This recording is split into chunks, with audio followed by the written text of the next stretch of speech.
encore oh le batebele pas négligeaka ndeko la limite on se comprendre avant to kota nous vraiment na kati ya vivre il y a sujet na biso parce que bien aimé lelo mokili na biso to komi nango eza mokili ya makambo ebele. Waouh, hello la famille, la grande famille de Mama Kimia, j'espère que vous allez bien.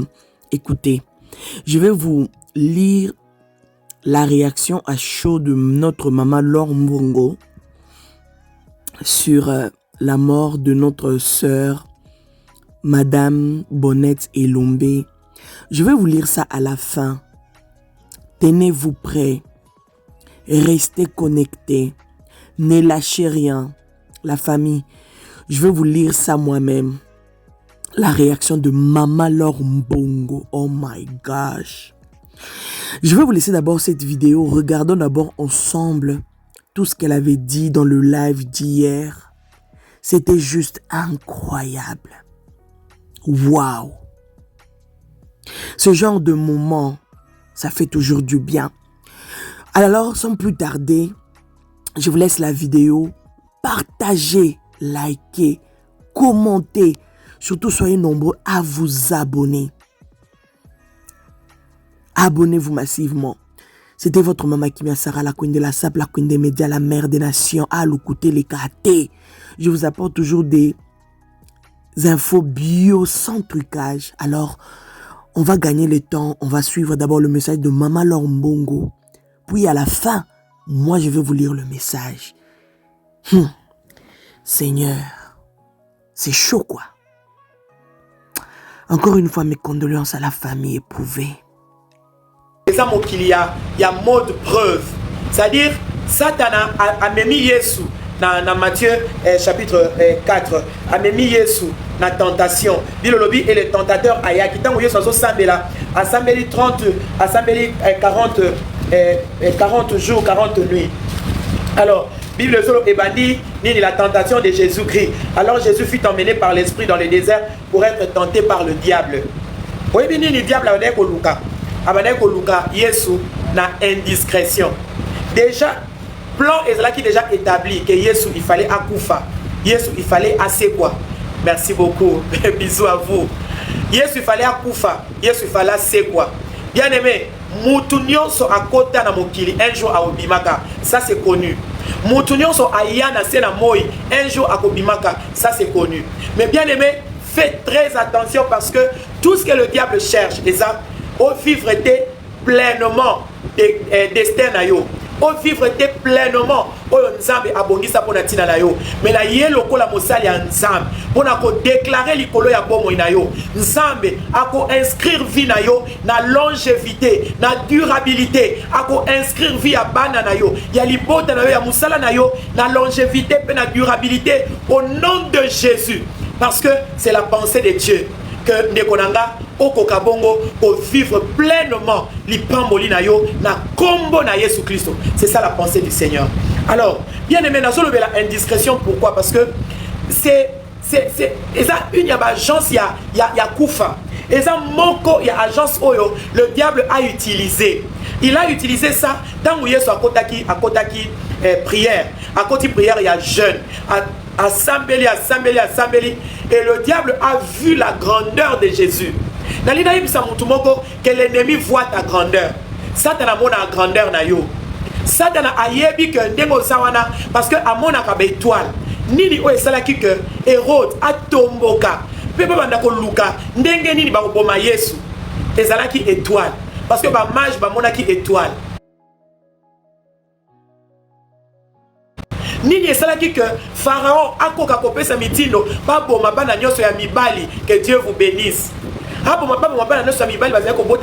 milieu, il y a des juifs, des hébreux. Pourquoi? Bien aimé, c'était l'étoile. Et c'est là qui, déjà, c'est là qui prédit. Nengo Zawana, il faut vivre. Il y a Minene, il y a Makasi, il y a Kitoko, déjà, merci Seigneur Jésus. Et aux autres, Amen. Amen, aux autres, tapoter. Il y a Amen. Alors, comme le diable connaissait, merci beaucoup. Comme le diable connaissait, il savait que Yesu et Seigneur qui aille à la ta combo, qu'est-ce qu'il a fait? Aïe kokotisa Jésus na mode preuve. Mode preuve ezani. Eza que il faut pas yeba, il faut pas mona, il faut pas sentir, c'est ça le mot de preuve. Alors le bana Yesu, si tu es fils de Dieu, ordonne que ces pierres deviennent des pains. Allez, Yesu comme un magicien, azwa mapa, azwa mabanga, a transformé en haut et comme un mapa. Allez, ndeye satana arondima que Yesu azanzambe. Alors bina ye, soko sali en haut, soko net arondima pena koza mwana na nzambe. Bien aimé, muto ya alinga kote, kokanisate que soki ayebi que ozoya munene a osepela po amona yo ndeko kokoma munene na mikoleko ya non. Ça veut dire quoi? Ça veut dire que tu n'as pas besoin de prouver à qui que ce soit ce que tu es. Alors, soki mutu akoti kaka na distraction, ya satana, ya ko vivre na mode preuve. Et sili nekonanga mutu alolenge wana akomi na ye proie à déchirer na agence ya liwa otobengi na kombo ya indiscrétion. Coucou maman Laure d'amour est là, coucou à toi aussi ma soeur d'amour. Soki kaka okoti na tentation bien aimé, ya ko vivre na mode preuve okokwe na otobengaka indiscrétion. Indiscrétion eza nini?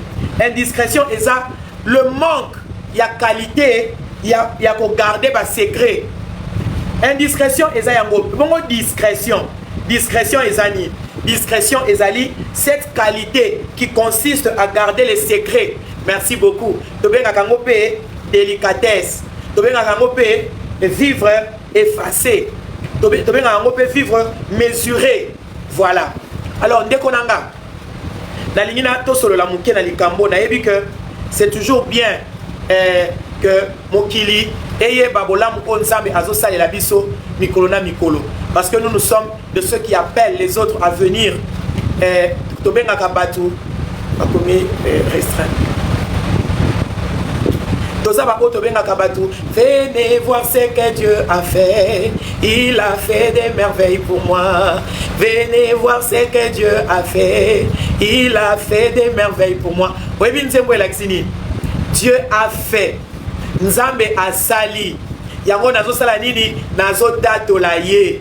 Nzambe a sali, yango nazo sala nini nazo tombola ye. Bien aimé, c'est toujours bien de glorifier le Seigneur. C'est toujours bien d'adorer le Seigneur. C'est toujours bien de faire des témoignages au Seigneur. Mais écoute-moi, Ndekonanga. Il y a des témoignages qu'on ne donne pas dans détail. Simplement parce que tu veux rester discret.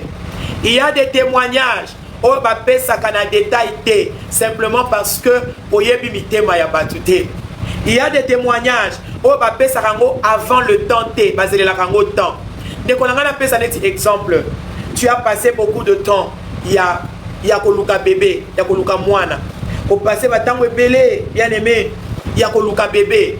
Nzamba sali ngolu, aussi bébé. Lipambo liwana, ba ko présenter yango satanate. Parce que il n'y a qu'un seul qui soit omnipotent, omniprésent et omniscient, c'est notre Dieu. Nzambe na biso azaka omnipotent, azaka omniprésent, azaka omniscient. Alors ndekonangai, la vie exige la discrétion. Or na kati ya discrétion bien aimé, ezana makambo ebele alors ebele. Mokili ya lelo tokomi eza mokili ya réseaux sociaux. Mokili ya shalom ma soeur, shalom, abi maman Laure la guerrière, shalom. Mokili ya lelo tokomi eza mokili ya réseaux sociaux. Que Dieu te bénisse. Mokili ya lelo toza la fille de papa Nana Domwe. Oh, que Dieu bénisse mes chéris. Voilà. Mokili ya lelo tokomi bien aimé eza mokili ya réseaux sociaux. Alors, réseaux sociaux est un bon moyen où ils ont permettre nabatu ko faire savoir ni sala ko panza sangomala mu ya Yesu ko sala publicité ya activité ainsi de suite. Ndekonanga na lingina sito solo la muke likolo ya likambu oyo ezo sala mwa pasi mingi o ezo sala que makamususu le diable ne savait pas, le diable ne connaissait pas. Mais bien aimé à cause ya indiscrétion nazalaki na ndeko moko alobi amen mama alobi maman Laure ça va pambola yo nazaki na ndeko moko alobi nanga maman Laure dans un poto, aux États-Unis. Dans les États-Unis, ça va faire 10 ans. Ça va faire 10 ans dans les États-Unis. Tu vas voir, tout ça. Naye kokota dans Facebook. Et puis Facebook naye atiaki code. Atiaki code naye, en tout cas, vivaka normalement dans Facebook naye, tout ça. Mais à un moment donné, abi maman lors, le jour où j'ai posté, abi mukolo na postaki eloko moko yanga na mwana nanga moko eloko monzamba saila biso mukolo na postaka eloko wana nde mukolo oyo omoni ba problème on aza nango oyo kokutanga nango nde mukolo ko makambo wana ebandaki nde mukolo makambo wana ebandaki na vandi Nathalie na yebisi nde kwana nga lobi que Dieu te fasse grâce. Namoni la Maria Gabati, que Dieu te bénisse. Bien aimé dans le Seigneur, nzamba za ko élever yo, nzamba zo tombola yo, nzamba bombeli yo makambo kitoko pe ya minene. Mais tout ce que le diable fait, eza aya ko taliso, omoni loko kende kendo présenter en batu na réseaux sociaux. Omoni loko kendo présenter en batu na bilili, batu so baye ba que et sali boye, et zongisi boye, et salami boye, et sali boye, baluki boye, zongisi boye. Bien aimé, ce n'est pas mauvais de na utai koloba que batuba yeba que nzamba sali, mais il faut écouter Dieu dans la discrétion. Dans la discrétion, point numéro 1 pour na bato bazon koma. Bien aimé, apprends à écouter Dieu dans la démarche et la discrétion. Ndekonanga point 1, apprends à écouter Dieu. Et en abiloko mususu, okoko tatolango avec la permission du Saint-Esprit, yé moko ako dépêcher ba ange naye, ba ko camper pour na ko arracher na danger. Au yépe, au lobby, ça ne fera rien du tout parce que nous avons besoin de témoignages, on a édifié ba mususu. Est-ce que vous comprenez on bien aimé? Et ça na makambo o Saint-Esprit ako convaincre yo, publie, parle. C'est une démarche à discrétion. Écoutez Dieu et ça démarche ya liboso na kati ya discrétion. Soki mutu aza alingi ko vandana ko bomba sekele ya makambo nzamba zo sala mutu wana ayoka nzambe ndeko nanga biloko nyonso tende ba publiaka yango biloko nyonso tende ba lakisaka batu. Je suis une femme publique parce que exemple je suis une femme publique. Bien aimé, les gens me connaissent à travers ma disque, à travers je suis dans vos maisons. Nous sommes dans vos maisons. Mais tout ce que Tolinga Olakisa nani exemple sala onzamba zo pesa biso sala pourquoi? C'est pas parce que nous manquons de choses à présenter. Mais parce que il y a des choses, dans la démarche à discrétion, nous posons la question à Dieu. Il y a des choses à présenter, il y a des choses à ne jamais présenter. C'est-à-dire, au Koki Kozalapé, Mukolo entreprise X ou Y. Mais tu vas pas péter que l'entreprise est Zarayayo. Au Koki Kozala, propriétaire, il y a un immeuble X, Y, Z, Batmanakango. Mais tu peux éviter que l'immeuble est Zalakayayo. Simplement parce que vous avez écoute, il y a Saint-Esprit. Au cours où vous avez la propriétaire, il y a eloko moko batbasa et la kabamona. Mais mutu pe tikala koye bateke ezaya yo. Pourquoi? Parce que vous avez écoute, il y a Saint-Esprit. Au cours où vous avez effectuer, il y a des voyages. Peut-être aucun voyage moko oyo nzambe ayebisio tioko kende tioko koma tioko zonga mutu ayebate. Il y a peut-être qu'on la plaisir donc il y a la publication après. Et c'est les cas, et c'est Salamba, et c'est tout ça. Tout ça, c'est parce que Ozoyo Kanzambe, Nekonangai, tous, nous n'avons pas les mêmes combats. Tous, nous sommes issus de ma famille, mon côté. Tous, bien aimés, nous sommes lutte, ma bataille, mon côté, na vie. Alors, bien aimés, et là, on a dit na démarche, il y a discrétion, dans le bas, qu'ils ont ma cambébélé, na kati ya liboso. Yoka Kanzambe, merci beaucoup. Merci de konanga pour la cœur ya munene ngape na tindelio yango. Bien aimé Yoka Kanzambe. Olingo publier loko moko. Loba Seigneur, est-ce que c'est dans ta volonté que je le fasse? Sokinza oyoka et non mzwe zalaka osala ngobe oyoka wana kimiate. C'est le premier signe que le Saint-Esprit ne veut pas. Et c'est loko kitoko, et c'est loko malamu. Déjà grâce à Dieu que le Seigneur te bénisse. Laetitia, que Dieu te bénisse. Gabalo, que le Seigneur te bénisse. Et ça, c'est l'eau comme sous. Tu sens que vous êtes inconfortable tant que vous publiez, ne les publie pas. Signe, le Saint-Esprit ne veut pas.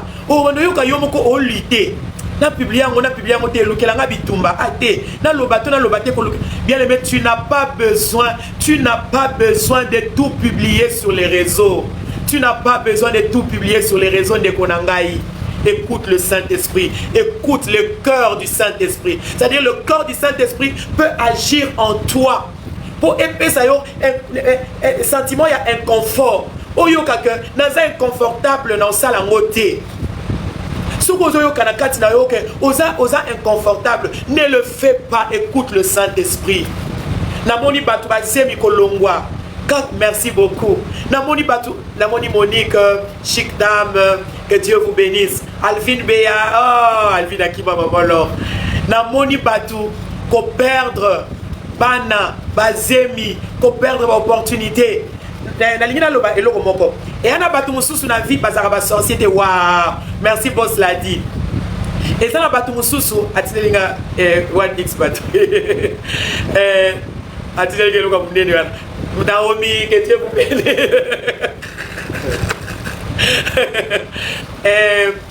et ça on a battu sous parce que esprit humain ça veut dire quoi au moins ando quitté après la intention au salon m'a bêté mais n'habitez ce que c'est comme là déjà et on a mutu moko oyo aux alarrages chaque fois au bêté les solo na yo makamne quoi aboutir dit il y a des gens comme ça alors naturellement la montée mama bé c'est à dire il y a un bateau bazaka dès que quand au bêté les solo na yo makamno et quoi aboutir na néant c'est à dire à tel que ko tambola bien il suffit qu'à au bêté les cas les solo et le qu'on a et au marché le soudé. Est-ce que vous comprenez pourquoi on a besoin de discrétion dans la vie? Sois discret. Sois discret dans la vie. Et au sein de l'autre côté, pour que tu aies parce que exact exact. Mutu musu so koki kozala pe azo cholayo sous couvert il y a que on est l'autre côté. Mais yo moko yebi que tu as quelque chose avec le Seigneur, c'est tout. Maintenant mukutu aye bango ndengwana que à comme sujet il y a poison, il y a vinayo. À comme sujet il y a ma bête na vinayo. Tu vois? Alors, deuxième chose, dans la démarche à discrétion, dans le but ils écoute, il y a Saint-Esprit. Dans le but comme signe, au yoka que aux inconfortable, ceux qui ont publié le comme on zabe a olingate, bijoux, que Dieu te bénisse, grâce, Oldish, Clara, Rosa, Zamba Pamolabino, Chimène. Au ressentir en haut, alors écoute le Saint-Esprit. Dans il y a discrétion, yoka kamolu mo santu. Bien aimé, deuxième chose. Deuxième point, la démarche où il y a discrétion de Konangai. Ce qui a okomi komona okomi komata. Okomi koma mutu oyo, nzamba komi ko fongo la bikuke. Nzamba komi ko enamoni sœur Esther Lumière, la maman de Jérémie en France, que Dieu te bénisse. Okomi ka koma populaire. Okomi koma musala na yo komi komata. Parce qu'il y a des choses qu'on ne cache pas. Bourgeoisie ba cache en côté. Ce qui ont matin et l'autre au caché ils ont peut-être ba contrat na yo ba aboutissement na yo ba biloko na yo zo sala tant aux contrat mo réseau mais mona ils ont longolona na place X ils ont na place Z de konanga tant ko mi élevé ba bomba ba biloko wana o moni que ah contrat mo boyé les sous pour émati sur les sous et l'autre mo que c'est la maison matin les sous ba bomba ngo. Et il faut écouter le Saint-Esprit de Naouti Koloba. Deuxième chose, merci beaucoup Adacho, merci beaucoup. Deuxième chose, bien aimé, parce qu'il y a des choses qu'on ne cache pas. Et là, dès que au moni que au komi komata, démarche mon sous il y a discrétion de konanga et sa prière. Prière. Pour commenter, il y a la Maria Tuni point ni pas de quoi commenter pour commenter. Vous allez commenter tout à l'heure là. Là si ça nous mouké makambo na bongi saki. Deuxième chose, bien-aimé, cache-toi dans la prière. Tout ce que tu feras, parce que ça, il y a pas makambo parce que le quoi tout ça va public. Peut-être action mon corps. Vous a obligé pour ça la publicité pour battre yo kabaya. bendeko na ngai ezala otekaka ezala okendaka ba voyage ezala osala keloko songolo to bakala yeba na mokili batu nyonso tende basepelaka même bao basekaka basepelaka te nécessairement koseka eza kosepela te na bandeli est-ce que kokolo belongo nanga koseka eza kosepela te yebisa voisin hein koseka eza kosepela te la rosée du ciel muto azo seka azo sepela te nécessairement. Il y a des gens qui seka mais qui ne sepela pas. Bato ebele bien aimé ba sekaka mais ba sepela ka te na mon électricien nga Jules Vakunga. Bato ebele ba sekaka mais ba sepela ka te sambela. Sambela. Olingyo bala créer groupe ya ba intercesseur. Est-ce que vous avez kanga? Olingyo bala na linga bala koma. Nani linga bala awa. Créer groupe ya ba intercesseur. Na yebisi bande komona bi comment bozo sala activité munene boye mariage. Mariage au satana lingaka te. Comment yo ko sala mariage en équipe intercession te. Judith alinga bala. Judith olingo bala comment? La Marie alinga bala. Ya na yebite so kalinga sa mariage nani mususu. Alexia olingo bala. Bijou Butela. Maria olingo bala ndeko na ngai créer équipe ya intercession. Obandi komata créer équipe ya intercession. À moins que aux ala mutanzambete parce que succès les a deux sources. Ceux qui osent à côté à nzambete, osent à côté à satana. Ba oba côté à satana ndeko nanga ba oyebisa yo bazana ba sacrifice ba salaka. Ba na biloko o ba salaka. Mais yo zaka na nzambe. Kaka na nzambe. La Maria le dit oui. La Maria ceux qui osent la force mususu te. Ndeko nanga Judith, so dans la force mususu te la congolaise. So dans la force mususu te de côté à côté. Ndeko nangai na sengi yo. So que moni que nzamba komi ko tombolo parce que libala ezali pamboli. Voyage ezali pamboli. Mbongo ezali pamboli. Kosomba ndako ezali pamboli. Même kosoma mutu ke ezali pamboli. Kotonga ezali pamboli. À moins que mutu mususu oyo aza kuta déjà ezalaka. Mais pour na ba biso oyo tokuta ba parents ba ne lokote tout ce que nzamba opesanga na vie c'est une bénédiction. Alors ndeko nanga soka ko moni ko bandi komata crée une équipe d'intercession. Zalana ba jour ya prière oyebi que S4 ateni nya kolela. Zalana ba jour ya intercession de konanga. Ozoko organiser mariage, crée une équipe d'intercession. Ko kende ngulu ngulu te, ko kende vai que vai te. Milatisa onction, milatisa makila Yesu. Ozo kende na réunion moko quelqu'un que réunion musala. O kende ka boy. Oyebi te bango avant ba ya réunion na balala ki wapi. Oyebi avant ba ya réunion wana bakenda ki wapi Claudia na moni Claudia komelinga Tanya kusakidila. Ndeko nanga oyebi avant ba ya réunion wana ya musala balalela ki côté nini. Pe yo ndenge nini ozo ya kaka boye. Bana na nzambe parfois ozo mener vie lokola na brouillon. Vie eza na brouillon te na lobaki ne bandeli vie eza na brouillon te. Il y a des choses bien aimées où la vie est exigée biso ko sala. Sois diligent désormais, sois diligente désormais. Comme mener vie na yo lokola mutu nyonso te, mener vie na yo lokola mutu amunene. Une étoile se protège. Nekonanga prière. Yaya prière. Prière. Olingo kene koteka lata makila Yesu de la tête aux pieds. Belela makila Yesu e finika yo. Bana bazo kende classe latisa bango makila Yesu. Comment est-ce qu'on koza la mutozo mata mais aux équipe intercession te mo Christou. Mo Christou. Comment est-ce qu'on mata on équipe intercession te? Comment est-ce que oza na ba activité ba business on équipe intercession te? Téléman a prière. Luka ndenge nini okozala na équipe moko oyo ba soutenir kayo na prière ozo mata na business mais ndenge nini ozo sambela te na kati ya démarche ya discrétion. Deuxième point ya liboso to lobi écoute ya Saint-Esprit. Merci beaucoup, merci de tout cœur. Ya mi balé to lobi lo sambo de konanga lo sambo la prière lo sambo ndeko discrétion eza ko exiger le sambo. Na kati ya lo sambo nde okobomba bomo ina yo. Na kati ya lo sambo nde okobomba misala na yo. Na kati ya lo sambo nde okobomba oyo nyonso eza ya yo ndeko na ngai. Quand tu pries, le Saint-Esprit a olakisa yo nini faut sala. Et na bebilo mususu koti prière o sambeli nzamba yebiso ko kende sika wana te. Ata ba fingi yo vanda. la voix de Dieu, bien aimé, et ça plus que ma voix à Batou. Ce qui nous embazana yo, attendez ni batu batelemeli yo, suka suka obima molongi. Bien aimé, discrétion et so senga prière. Prière, de konanga prière. Sala équipe ya prière. Sala na bato bo sambela kana bango. Oyo ke nzambe a orienté yo. O bato so prier na bango. Et sala ka sélection. Ya bato so sambela na bango.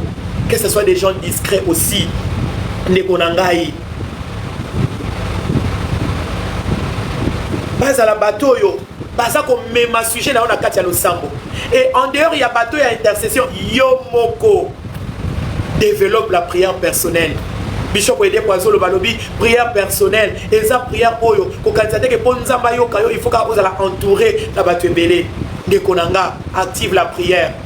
Bolingo kende ko bala sala maman nene vita boubou. Vraiment en Afrique du Sud que Dieu vous bénisse. Hein? Konangai, Gumawesi, Sambela, Esther, Sambela, Judith Mwanda, Sambela, Nathalie, Sambela. Quand tu as prière, nayo, nalina pesa yo idée. Deko, chaque semaine, sur au côté que na jeune, à ta jour moko na semaine, mais ça kata chaque semaine, lobaka na nzambe, nazala mukolo moko oyo, na consacrer la yo.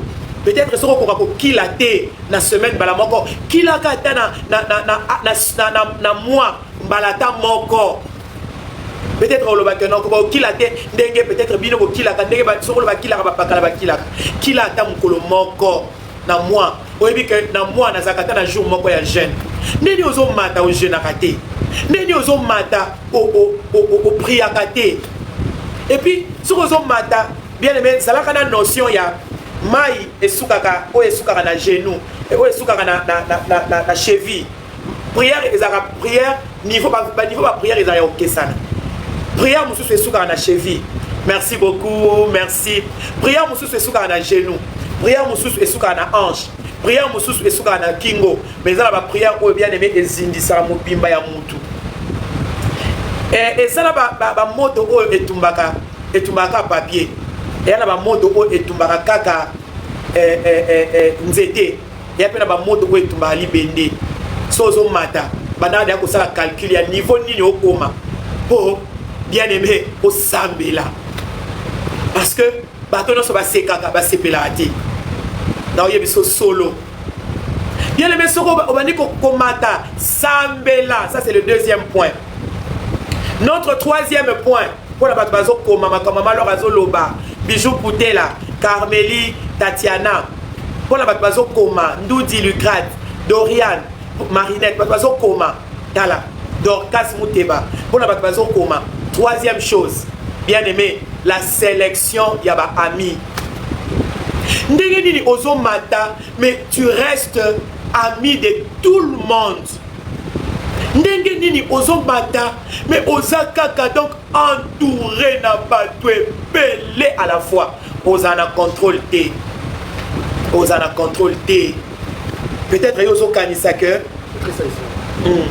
peut-être yozo kanisa que le fait que ozana na ba ninga ebelé ozana ba ninga ebelé et ça kozala socialité koyebana na bato belé et ça synonyme ya kozana ba ami ebelé té. Tu dois être sélectif. Nekonanga soit sélectif. Pardon. Place au kene kolie la poison au koyeba té. Salaka pe bato ba yeba pe que soki tomoni abimi aolia kaka vraiment, les gens préfèrent plus passer le temps dans le téléphone que dans la prière. On a raison. Est-ce que vous pouvez raison? Vous préférez passer temps mingi dans le téléphone que dans la prière. Nous avons des prières et battre la yo, prière et bomba yo. Makambo yo zo monate, fonzama monelo ango akita, a prononcer arbitrage. Wana to zongi na deuxième point na biso to ti kolobela awa. Hein? De konanga. Il y a un temps pour toutes choses. Ndenge nini yo koki kolamuka wana ba business wana misala wana makambo zo aspirer na grandeur na hauteur na sommet ndenge nini oza tout le temps nyonso na kati ya téléphone. Soki musala na yo eza na téléphone, sambela nanu. So aussi ko sambela au côté na téléphone pour travailler na téléphone. Au côté na ordinateur pour travailler na ordinateur. Pour moi téléphone ya on ça bon, mais il y a un temps pour toutes choses. Comment koko zala na téléphone la nuit comme le jour? Distraction au côté au bimi yo zo tela bateau basala musala na téléphone pour banini, mais luka quand même biloko eza bénéfique na téléphone. Oyo koki ko memelo un plus. Vous avez un téléphone, vous avez un dictionnaire. Vous avez un téléphone, vous avez une émission éducative. Vous avez un plus. Peut-être, vous avez une émission qui vous appuyer. Vous avez ou bien, vous salaka. Mais comment est-ce que vous avez mais tu es tout dans le téléphone pour la fidélité? Aloba qui est, écoute, aloba qui est, écoute, vous tonga, vous sumuka, quand on a un téléphone, au lieu de passer par Sambela, Nzambe, Bible lobby, si tu ne bâtis, le bâtisseur travaille en vain. Seigneur, tongela ma musala, Yahweh tongela ma vie abana, Yahweh, mais on a ma camoué belé, on y a Nzambe. On est à la point d'ambition de prière. Na point aussi les cas qui point à prière to zongela ki on na ndeko la biso akomeli biso to zongeli sikoyo likambu ya sélection ya ba ami. Eh bien-aimé, fais très attention. Fais très attention au lekisi, c'est-à-dire osa partout, osa partout. Place nyonso ba omona yo. Place nyonso ndeko nanga ya nango mabete, mais sois quand même sélectif. Omoni mon client, neto komi lelo, Keba, Gisela, Keba de konangai, Niki coiffure. Namoni de comme ça, comme ça, Kimia Kimino, Queen, la patronne, merci beaucoup. Tu n'es pas obligé d'être partout. Tu n'es pas obligé d'avoir tout le monde. Loko là-bas ami, loko là-bas ninga, ndekonanga okenda ko partager ba secret na yo, na mutu nyonso, na batu nyonso. Vie na yo c'est tout le monde qui connaît. Ozana ba ma copine monde entier. Bien-aimé. Just Mongo, Just Moda, merci beaucoup. Ozana ba ami monde entier. Ozana ba ninga monde entier. Adayo moko. C'est-à-dire quand nous parlons des amis, et ça va connaissance simpleté. Mais ça tu dis tout. Olobelaka nyonso, ba secret na yo tout ba yebi tout de toi. Tout de toi tu le partages, tout de toi tu le partages. Nekonanga, sois sélectif. Place où on lier la poison au koye baté. Place où on mêler la au koye baté. Bien-aimé, toi tu manges avec tout le monde. Toi tu bois avec tout le monde. Tozana ba exemple ébélé oye sali que batu balié batu ba meli biloko mabe ba oyo nzamba biki si babiki mais ba babiki te ba kei. Bien aimé na kati ya discrétion ezo senga na yo ozala vraiment mutu ya secret ozala bien aimé na sélection. Troisième point na biso ya ngwana, soit sélectif ndeko nanga obika olonga. Nzamba za na besoin musala na yo, vie na yo ezala inscrite na durabilité, na longévité, mais kokotisa te biloko ya pamba kokotisa te yo moko ozokotisa biloko, yo moko ozokotisa biloko, yo moko ozokotisa ba intrus yo moko. Ne crois pas que à force à cause de la facile ndé et cause de la bien pour na yo. Non. À un moment donné, la vie et c'est un peu la rigoureux. À un moment donné, la vie et c'est un peu la rigoureux de Konanga. Ose la rigueur. De comme Olingami. Sois sélectif. Na o etali baninga, sois sélectif. Quatrième point. Zala discipliné. Sois discipliné. Envers toi-même. Sois discipliné. Envers Yomoko, sois discipliné.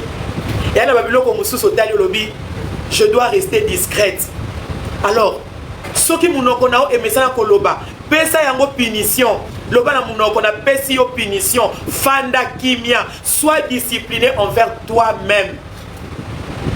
L'homme a trois ennemis principaux dans la vie. Ennemi à liboso, bison se doit que c'est Satan. Ennemi à mi balé, c'est le monde. Mais bien aimé, Satan est un ennemi vaincu. So sambeli satana kima musika.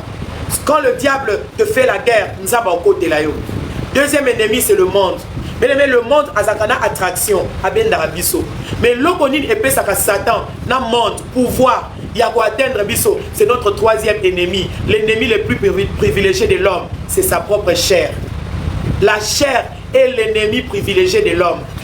Musuni na yo et lo banayo au mon attaque au bois kami il faut au sala je sais pas malbaneni matal ça fait la c'est ça les termes terme oh on est bien aimé matalana c'est la chair qui te dit au mon attaque au sombi ndakuna et si ka songolo to pakala kende ko filmer c'est na mutu na yo. Et Bandako Lobaka, Namoni Louison, c'est mec international. Merci beaucoup. Bien aimé, sois discipliné. Maman Micha, en Allemagne. Milobe la Kayomoko. Et si quand on a un refuge, on a ma casse, on a place. Et ça est important, c'est tout là que ça gagne sur les social media, tout bien ça gagne sur vraiment. Na ça raconte même na témoignage na yo, na 2014.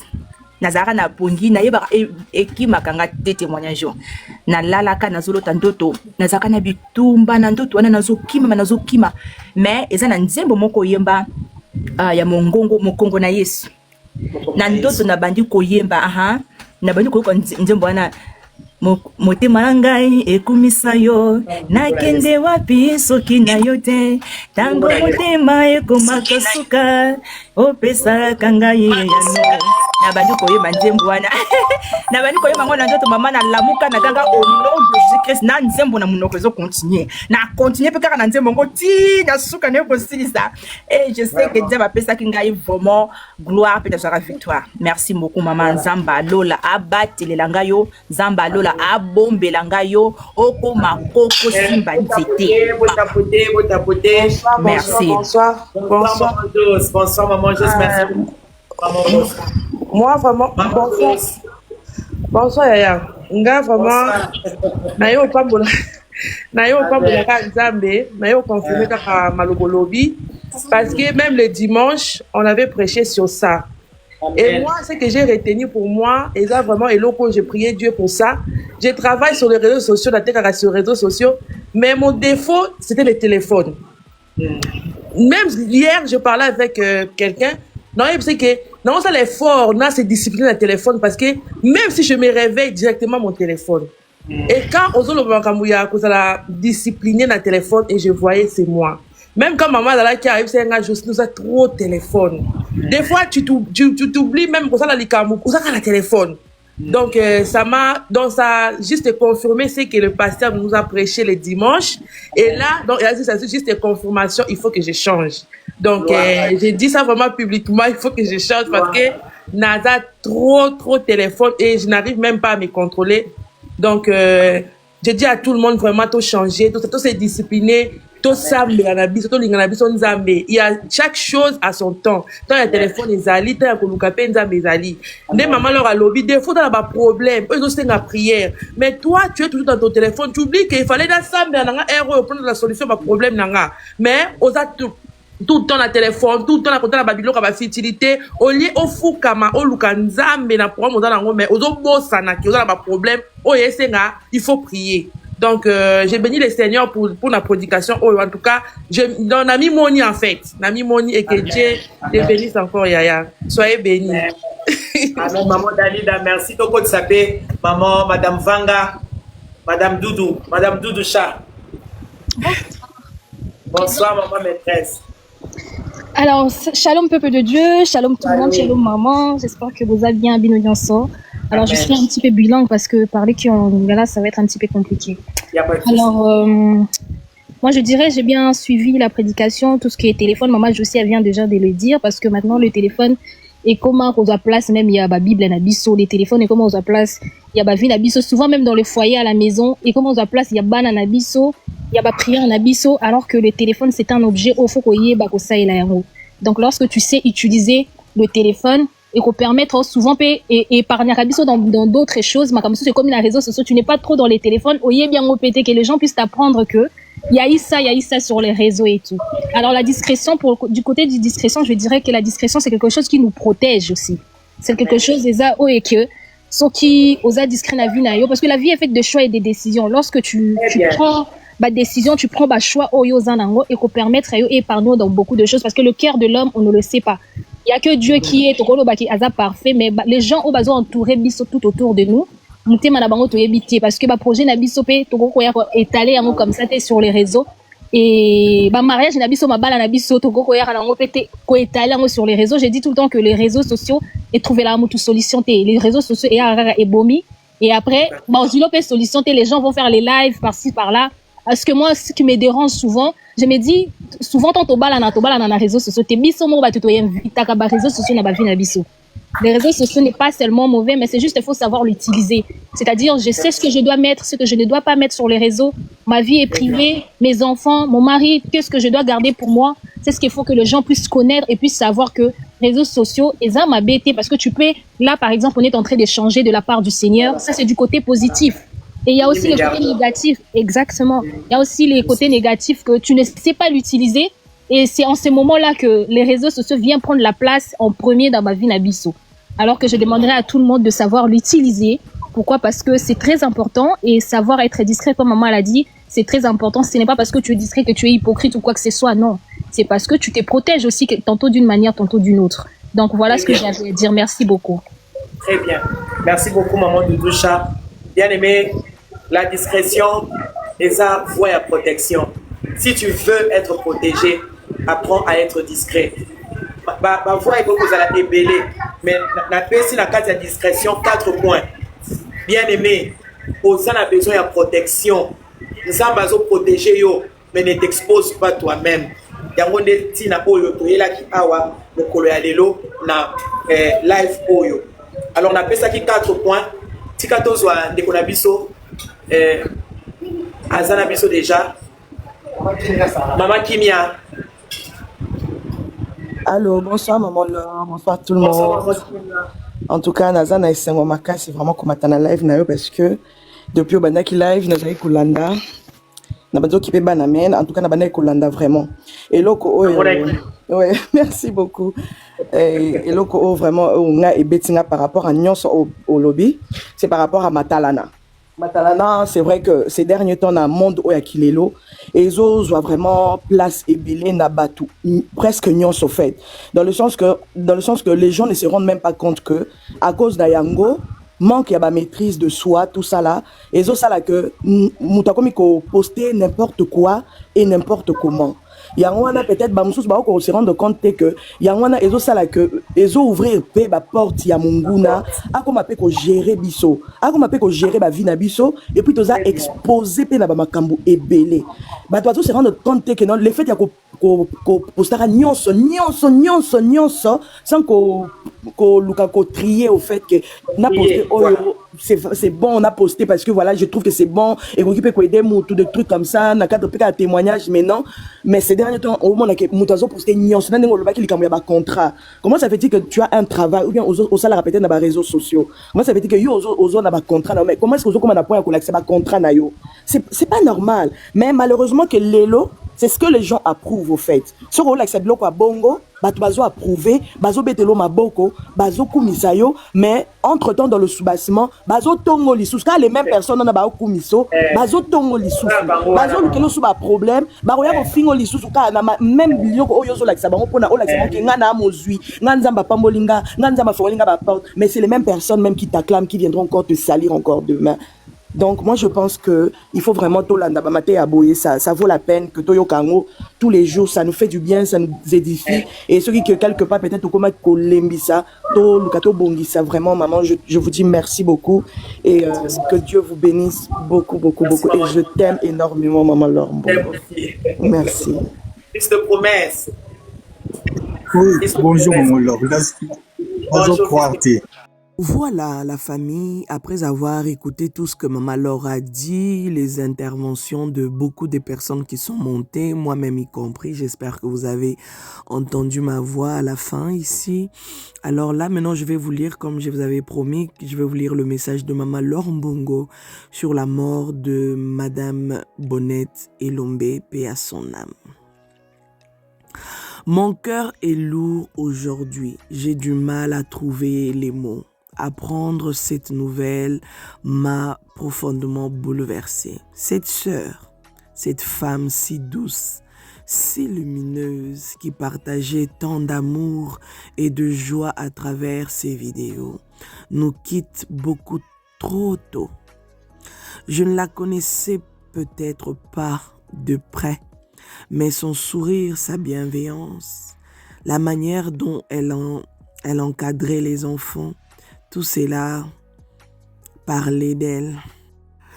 Elle respirait la bonté, la paix et la grâce. C'est une âme spéciale que Dieu avait placée sur cette terre pour répandre la joie et l'amour autour d'elle. Aujourd'hui, le ciel gagne une étoile, mais ici-bas, nos cœurs sont meurtris. Nous perdons une femme exceptionnelle, une inspiration, un modèle pour plusieurs. Que Dieu console sa famille, ses proches et tous ceux qui ont été touchés par sa lumière. Repose en paix, ma sœur. Ton souvenir restera gravé dans nos cœurs. Voilà, ça c'est le message de Maman Laure Mbongo sur la page Facebook. Et ce message a été vraiment partagé par beaucoup de gens. Ce message a été vraiment aimé par beaucoup. Et ne parlons même pas des commentaires. Voilà, il y a beaucoup de gens qui ont été vraiment touchés. Et voilà, c'est un peu ça. Et quand je l'ai vu en live, je me suis dit, oh là là, je vais essayer d'enregistrer ça et de partager aussi avec ma communauté. Parce que je trouve que ce qu'elle disait là, c'était vraiment un bon message pour nous tous. Alors si vous avez aimé cette vidéo, n'hésitez pas à partager, liker, commenter. Surtout, soyez nombreux à vous abonner. Encore une fois, mes condoléances à la nation. Oui, parce que celle qui est partie, c'est vraiment une madame de la nation, une femme de la nation qui a été connue. On peut même dire que c'est une femme internationale qui était connue dans l'international, au fait. Parce que elle est passée même à TV5 Monde et tout. Même les télévisions européennes parlaient d'elle et tout. Donc elle était connue vraiment. Elle était connue par sa façon de faire les choses, par son travail. Que son âme repose en paix. Allez, abonnez-vous, likez, partagez. Surtout, soyez nombreux à vous abonner pour ne rien rater. Merci beaucoup. Soyez bénis. Bye bye. Naturel, Mama Kinya, Sarah Muntu. Adot beauté naturelle, Mama Kinya, Sarah Muntu. Adot beauté naturelle, Mama Kinya, Sarah Muntu. Adot beauté naturelle, Mama Kinya.